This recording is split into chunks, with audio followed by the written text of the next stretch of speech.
This segment is brought to you in part by Southwest Washington Medical Center.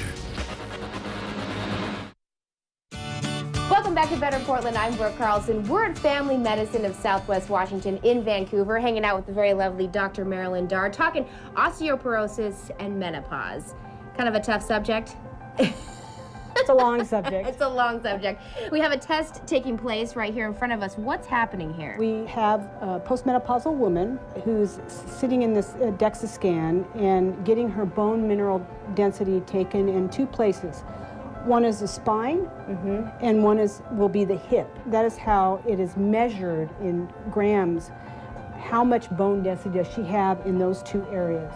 I guess we should explain what osteoporosis is. Osteoporosis is a bone disease that you have more fragility of the bone. It loses some of the mineralization of the bone. It leads to, unfortunately, as we age, hip fractures, which are extremely expensive to the United States. It also will lead to deformities of the spine, and you've seen people, that walk around kind of like that, and that can be a direct cause of osteoporosis. Okay, now is there a direct correlation between osteoporosis and menopause? Is it more prevalent in women? What we focus on lots of times is women, because after menopause at around the age of 50 or 51, your bone density then starts to decrease a little bit faster than it would normally, which you've lost that estrogen support, and that occurs for about 5 to 10 years. We all get our bone mass at about 25 or so. That's our peak. And you want to have the highest peak bone mass you can, because as you comfortably lose it with age, and then menopause, and then age, you want to get so you're not in a fracture risk. Okay. So how do we prevent osteoporosis? What can you do? I'm glad you asked. I think probably the most important thing we can do is eat a healthy diet, a diet that's rich in color.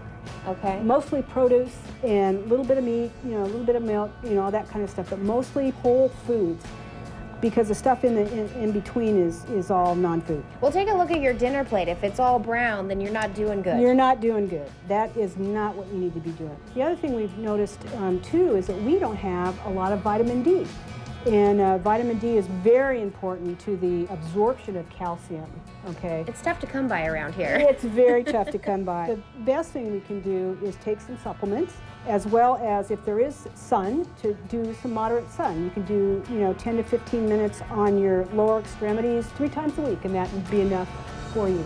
And exercise. Oh, exercise. I can't talk about exercise enough. Weight-bearing exercises, aerobic exercise, not only fights obesity, it makes your bones strong. And that old adage that my mom always said, use it or lose it, and it's absolutely true. And there's so much more to learn about this topic, and women are going to have the chance to learn more about that at the next Red Hot Mamas event, which you're speaking at. April 20th, on a Tuesday night, 3rd Tuesday of the month. Fantastic. We'll put more information on where it is and what time and anything else that you need to know about Red Hot Mamas on our website, kptv.com. Thank you so much. Better. We'll be right back.